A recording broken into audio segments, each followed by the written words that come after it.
علیکم ورحمۃ اللہ وبرکاتہ۔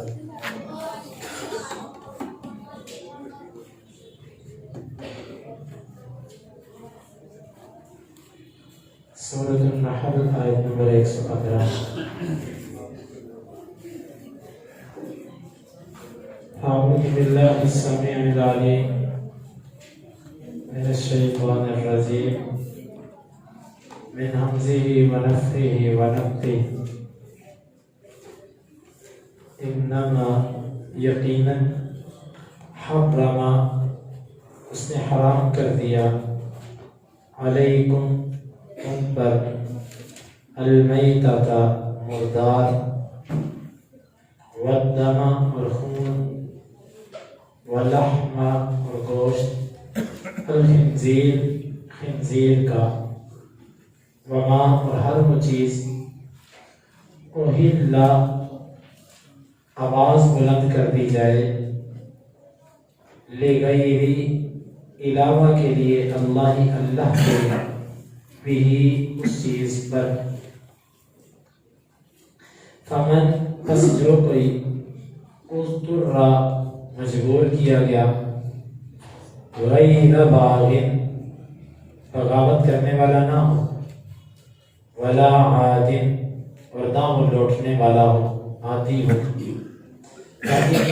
بس بے شک اللہ غفور معاف کرنے والا ہے رحیم رحم کرنے والا ہے۔ ولا تقولوا واو کا مطلب اور لا تقولوا نہ تم کہو لما لام کا مطلب کے لیے ما اس چیز تصف جسے بیان کرتی ہیں السنۃ زبانیں کم تمہاری الکذب جھوٹ ھذا یہ حلال حلال ہے وھذا اور یہ حرام حرام ہے لتفتروا تاکہ تم جھوٹ باندھو علی پر اللہ تاکہ تم گھڑو علی پر اللہ کے الکذب جھوٹ۔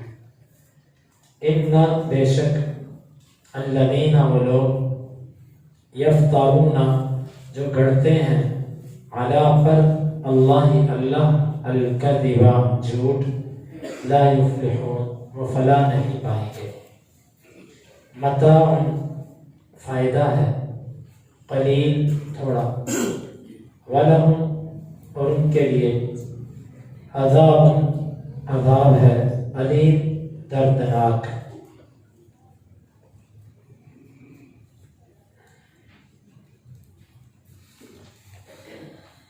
انما حرم علیکم المیتہ یقیناً اس نے حرام کیا تم پر مردار والدم اور خون ولحم الخنزیر اور خنزیر کا گوشت وما اہل لغیر اللہ بہ اور جس چیز پر اللہ کے علاوہ کسی کی آواز بلند کر دی جائے۔ فمن اضطر غیر باغ ولا عاد بس جو مجبور کیا گیا وہ بغاوت کرنے والا نہ ہو اور وہ عادی نہ ہو فإن اللہ غفور رحیم بے شک اللہ تعالیٰ معاف کرنے والا رحم کرنے والا ہے۔ ولا تقولوا لما تصف ألسنتكم الكذب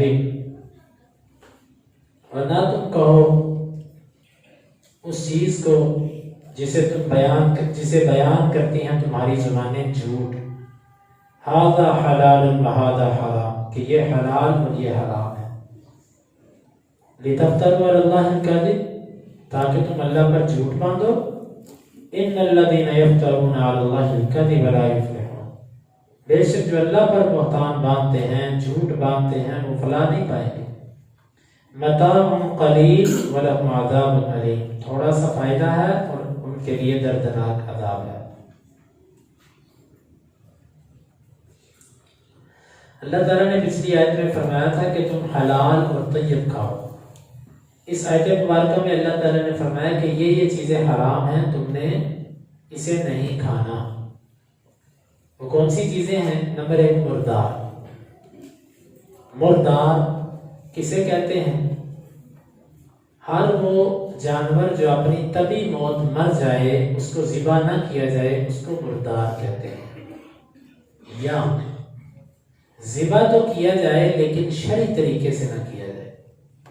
غیر شرعی طریقے سے کیا ہوا ذبیحہ بھی مردار ہے. اکثر یہ بازاروں میں برائڈر بیچنے والے، اکثر بازاروں کے اندر گوشت بیچنے والے، اگر دیندار بندہ ان کے سر پر کھڑا نہ ہو تو یہ اپنے لیے بار بار بسم اللہ پڑھنا، بسم اللہ اللہ اکبر پڑھنا بوجھ سمجھتے ہیں. کہتے ہیں جی صبح جو پہلی مرغی ذبح کی تھی اس پر بسم اللہ اللہ اکبر پڑھ دیا تھا، اب وہ سب پر خود بخود چلتی جائے. یہ ان کی سوچ ہے. اور اسی طرح آپ بچر خانے چلے جائیں جہاں پر بکرے ذبح ہوتے ہیں، آپ دیکھیں کہ وہاں پر بکرے ذبح کرنے والوں میں سے مسلمان کتنے ہیں. مشرک کا ذبیحہ، بے نمازی کا ذبیحہ، یہ تو بہت بڑی بحثیں ہیں. یہ تو فقہاء نے بحثیں کی ہیں جو ہم نے آج تک نہیں سنی اور ہمیں بڑی عجیب لگتی ہیں. علماء نے یہ بحثیں کی ہیں.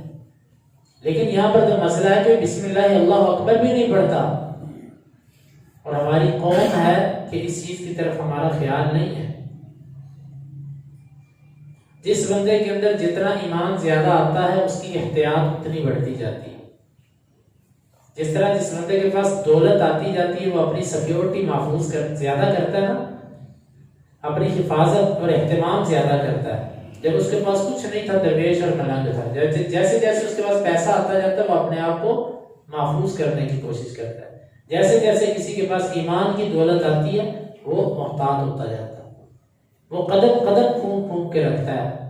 لمحہ بلمحہ وہ سوچتا ہے کہ یہ شریع اسلام کی نظر میں یہ کیسا ہے. اور دنیا دار آدمی جو ہوتا ہے اس کی کوئی پرواہ نہیں. وہ کہتا ہے گوشت کھانا ہے، اللہ کا نام لیا کہ نہیں لیا. بھائیو یہ بہت بڑا مسئلہ ہے، بہت بڑا مسئلہ ہے جس کو ہم چھوٹا سمجھتے ہیں. مردار ہر وہ جانور جو اپنی طبی موت مر گیا، یا اس کو ذبح تو کیا لیکن شرعی طریقے سے نہیں کیا، بسم اللہ اللہ اکبر نہیں پڑھا گیا، یا اس کو جھٹکے کے ساتھ، یا اس کو ایک ہی دفعہ ایسے اس کی گردن کاٹ دی، جس طرح کی ایسی ویڈیوز وائرل ہو رہی ہیں. مشینی طریقے سے جو کیا جا رہا ہے یہ سب کے سب غیر شرعی طریقے، مردار کے حکم میں یہ سب.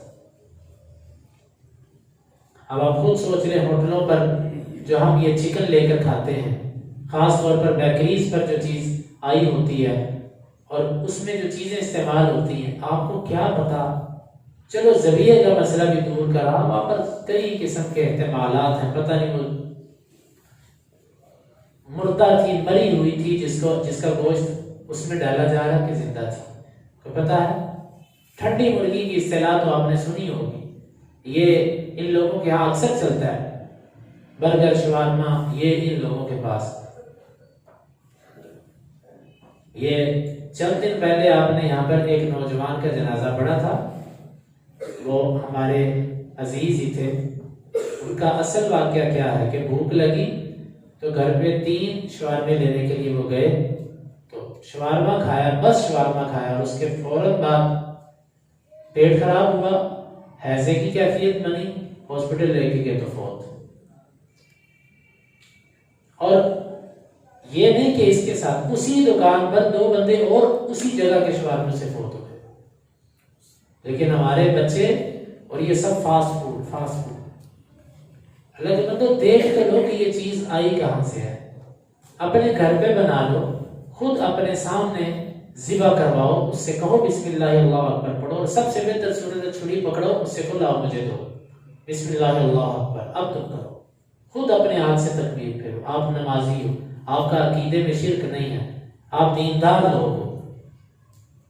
اس چیز کی تھوڑی سی تکلیف کرو. اتنے اپنے آپ کو ہم نازک نہ بنائیں کہ ہم کہنے جی چھری پکڑ کے تکبیر بھی میں نے نہیں پھیرنی. نبی صلی اللہ علیہ وسلم سارے نبیوں کے امام ہو کے 63 اونٹ آپ نے اپنے ہاتھوں سے ذبح کیے. اس کے علاوہ آپ جانور اپنے خود کرتے تھے. کم از کم ان لوگوں کی دکانوں پہ جاؤ، ادھر چھری پکڑ کے تکبیر خود پھیرو، پھر اسے کو بنا گوشت. اتنا تو کیجئے نا. دین اتنا سوکھا نہیں ہے جتنا ہم نے سمجھا ہوا. جب ہم خوراک ایسی کھائیں گے تو نمازوں میں توجہ کیسے رہے گی؟ وہی چیزیں ہمارے اوپر اثر کرتی ہیں. ورع نہیں ہمارے اندر. ورع کا مطلب ہوتا ہے بچنا، بچت. ہم بچتے نہیں ہیں مشتبہ چیزوں سے. والدم، خون حرام ہے. خون سے مراد دم مسفوح ہے. یہ توجہ سے سنیے گا، یہ باتیں سمجھنے والی ہیں۔ خون سے مراد وہ خون ہے جو گلے سے بہہ جائے، البتہ وہ خون جو گوشت کے اندر رہ جائے یا تھوڑا بہت جو آنتوں کے اندر یا جو چربی کے ساتھ لگا رہتا ہے، یہ خون معاف ہے، اس کی بات نہیں ہے۔ یہاں سے دم مسفوح مراد ہے، یہ حرام ہے۔ اور یہاں پر ایک مسئلہ بھی سمجھے کہ حرام چیز نجس نہیں ہوتی، ضروری نہیں کہ ہر حرام چیز نجس ہو، البتہ ہر نجس چیز حرام ہوتی ہے۔ اب سونا مردوں پر حرام ہے، لیکن ہاتھ لگانے سے ہاتھ پلید ہوتا ہے؟ نجس نہیں ہے، حرام ہے۔ یہ قربانی کا گوشت، قربانی کا ذبح کرتے وقت جانوروں کا جو خون کپڑوں کو لگ جاتا ہے، کئی لوگ سمجھتے تھے کپڑے پلید ہو گئے، تم نے نماز پڑھی ہے عید کے دن ظہر کی؟ نہیں جی، اس کی وجہ یہ تھی کہ کپڑے پاک نہیں تھے، حالانکہ خون تو پلید نہیں ہے، حرام ہے لیکن پلید نہیں ہے۔ تو بہرحال دم سے مراد دم مسفوح ہے، بہہ جانے والا، ولحم الخنزیر، خنزیر کا گوشت، خنزیر کا گوشت۔ باہر کے آنے والے برانڈز، باہر کی آنے والی چیزیں، اور اکثر یہ جو بچے چیزیں کھاتے ہیں، یہ اکثر یہ کرکرے ہیں، یہ پتہ نہیں کیا کیا نئے نئے قسم کے نام ہیں ان چیزوں کے، ان چیزوں کے اندر کچھ ایسے کوڈز ہیں، ہمارے ایک دوست ہیں ان کا بہت بڑا شعور ہے، وہ ان چیزوں میں کافی دقت سے دیکھتے ہیں ان چیزوں کو۔ انہوں نے خنزیر کے گوشت کے لیے جو باہر انہوں نے لکھتے ہیں اجزاء، اس کے انہوں نے کوڈ بنا رکھے ہوتے ہیں، وہ کوڈ استعمال کرتے ہیں۔ آپ باہر دیکھو گے، آپ سمجھو گے کہ شاید یہ کسی کیمیکل کا نام ہے، وہ کیمیکل نہیں ہوتا۔ اس لیے ہمیشہ قدرتی غذاؤں پہ رہو، فطری طریقے پہ رہو۔ آپ نے کوئی چیز کھانی ہے، آپ پھل لے کے کھا لو، آپ نان چنے چلو نان ٹکی، یہ چیزیں پھر کچھ قدرے بہتر ہے اس سے، لیکن آپ وہ چیزیں کھاتے ہیں کہ گندی مندی چیزیں کہ جو شبہ تو ان میں ہے ہی ہے، اس کے ساتھ ساتھ وہ مضر صحت بھی ہیں، معدے کو بھی خراب کرتی ہیں، نقصان بھی دیتی ہیں۔ وَلَحْمَ الْخِنْزِيرِ، خنزیر کا گوشت اسلام نے حرام کیا ہے۔ وَمَا أُهِلَّ لِغَيْرِ اللَّهِ بِهِ، اس کو سمجھیے گا۔ کئی مفسرین نے اس کا معنی کیا جس کو غیر اللہ کے نام پر ذبح کر دیا جائے۔ اس لیے ہمارے دور کے مشرکین نے یہ کہا ہے کہ جی ہم اگرچہ داتا صاحب کے دربار پر بھی جا کر بکرا ذبح اگر کرتے ہیں نا، تو ہم نام تو اللہ کا ہی لیتے ہیں نا، جس پہ نام اللہ کا لیا گیا وہ تو حلال ہو گیا نا۔ تو یہ بات اچھی طرح ذہن میں بٹھائیں گے، بہت بڑا دھوکہ ہے۔ اس کا اصل معنی اہلا کا معنی ہوتا ہے آواز بلند کرنا۔ جس جانور پر اللہ کے علاوہ کسی اور کا نام لے لیا گیا، اگرچہ ذبح کرتے وقت اللہ کا نام بھی پڑھا جائے، وہ حرام ہے۔ مثلا آپ کہتے ہو یہ 11ویں شریف کے لیے، وہ عبد القادر جیلانی کے لیے جو ہے نا وہ ہم یہ خط دلوا رہے ہیں، یہ امام جعفر زادہ کے نام کے کنڈے ہیں، اور یہ جناب امام حسین کے نام کی سبیل ہے، یہ سب حرام ہو گئے۔ تم نے نام اللہ کے غیر کا لے لیا، اور تم سے تو دور جاہلیت کے وہ لوگ اچھے تھے کہ جو کہتے تھے کہ او ظالموں، جو مشرکین مکہ کو اللہ کے نبی کے آنے سے پہلے کہتے تھے، زید بن عمر بن نفیل کہا کرتے تھے بکری کو پیدا اللہ نے کیا اور اس کی گردن پر چھری تم غیر کا نام لے کر چلا دیتے ہو۔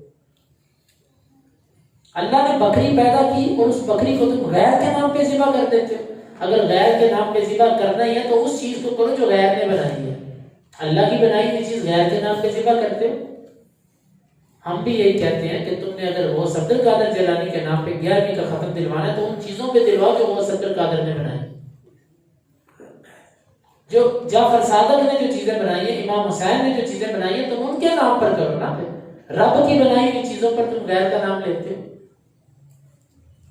تو یہ اہلا کا معنی ہے جس پر غیر کا نام بلند کر دیا، اگرچہ اللہ کا نام لے کر کیا جائے۔ اس کی دلیل کیا ہے؟ اس کی دلیل مسند احمد اور ابو داؤد کی وہ روایت ہے کہ جس میں صحابی نے کہا تھا اللہ کے رسول میں بوانہ جگہ پہ جا کے اپنی نظر پوری کرنا چاہتا ہوں۔ صحابی اس نے کس کے نام پہ اونٹ ذبح کرنا تھا؟ اللہ کے نام پہ۔ صحابی نے کس کے نام پہ ذبح کرنا تھا؟ لیکن اس نے بوانہ جگہ کا پوچھا، میں وہاں پہ جا کے کروں؟ آپ نے فرمایا کہ وہاں پر دور جاہلیت کی کوئی عید، کوئی میلہ، کوئی ٹھان، کوئی بت تو نہیں تھا، کوئی آستان، کوئی ایسا تو نہیں تھا اس نے کہا نہیں. آپ نے فرمایا پھر نظر پوری کرو. کیا مطلب کہ اگر دور جاہلیت میں بھی وہاں پر کوئی ایسی رسم ہوتی تھی دور جاہلیت کی، تو اگرچہ اب وہ ختم ہو چکی، لیکن پھر بھی تم نے وہاں پر جا کر ایسا نہیں کرنا کہ کسی کو یہ شبہ نہ ہو کہ اسی بت کی یاد میں اسی میلے کی رسم کو آج یہ تازہ کرنے آیا ہے. وہ ختم بھی ہو گیا تو نبی نے پھر بھی پوچھا یہاں پر تو بنی ہوئی پکی قبریں ہیں اور تم کہتے ہو کہ یہ اللہ کے نام پہ ہم نے تکبیر پھیری. تو صحابی نے کسی اور کے نام پہ تکبیر پھیرنی تھی، اس نے بھی تو اللہ کے نام پہ کرنا تھا. لیکن نبی صلی اللہ علیہ وسلم نے پوچھا، اتنے پر اکتفا نہیں کیا کہ ٹھیک ہے تم نے تو اللہ کا نام ہی لینا ہے نا، کوئی بات نہیں. معلوم ہوتا ہے کہ نام چاہے اللہ کا لو، لیکن جس پر تم نے نیت کرنی، آواز دے دی، ایک دفعہ آواز کرا دی کہ جی یہ فلانے کے نام پر، وہ حرام ہو گئی.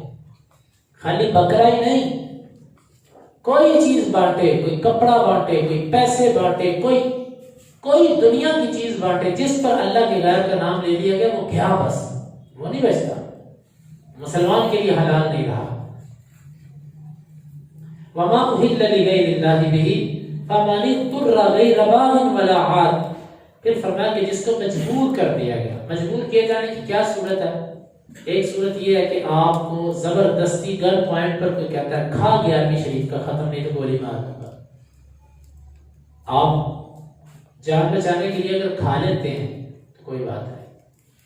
یا دوسری صورت یہ ہے کہ آپ کسی جگہ پر مشکل میں آئے، اب کھانے کے لیے آپ کے پاس کچھ بھی نہیں ہے سوائے ان حرام چیزوں کے، تو وہاں پر اس صورت میں جب آپ بھوکے مر رہے ہیں تو آپ اتنی مقدار کھا سکتے ہیں کہ جس سے آپ اپنی جان بچائیں. یہ مطلب نہیں ہے کہ آپ کہیں کہ اب یہ میرے لیے جائز ہو گیا، اب پیٹ بھی بھروں اور تھیلے بھی بھروں. یہ کام نہیں ہے. صرف اتنی مقدار کے جتنی سے آپ کی جان بچ سکے، اتنی مقدار آپ کھا سکتے ہیں. اور قرآن نے 2 لفظ بولے، بغاوت کرنے والا نہ ہو اللہ کے حکموں کی، اس کا درست معنی یہی ہے، اور لوٹنے والا نہ، یعنی اس کی عادت نہ ہو یہ کام، اس کی عادت نہ ہو. ویسے میرا یقین ہے جو مومن آدمی ہے نا وہ ان چیزوں کو کھا نہیں سکتا انشاءاللہ العزیز. ممکن ہے اگر وہ کسی ایسی مشکل میں پھنسے بھی تو 1 2 3 نوالے لے کے جان ہی بچائے گا. جس کے اندر ایمان ہے وہ ان چیزوں کی طرف مائل نہیں ہوتا. فإن اللہ غفور الرحیم، بے شک اللہ تعالیٰ معاف کرنے والا اور رحم کرنے والا ہے. ولا تقولوا لما تصف ألسنتكم الكذب هذا حلال وهذا حرام. تم اپنی زبانوں سے کسی چیز کو حلال اور کسی چیز کو حرام نہ کہو. بھائی یہ بھی ایک پورا قاعدہ ہے. یہ اس آیت کی تفسیر بھی اہم ہے، انشاءاللہ اس کو کل کے درس میں رکھتے ہیں. یہ بہت اہم تفسیر ہے اس کی، تو انشاءاللہ اس کو کل بیان کریں گے. اللہ تعالیٰ سے دعا ہے کہ اللہ تعالیٰ ہمیں اس آیت مبارکہ کو سمجھنے کی اور اس کے تقاضوں کو پورا کرنے کی توفیق عطا فرمائے.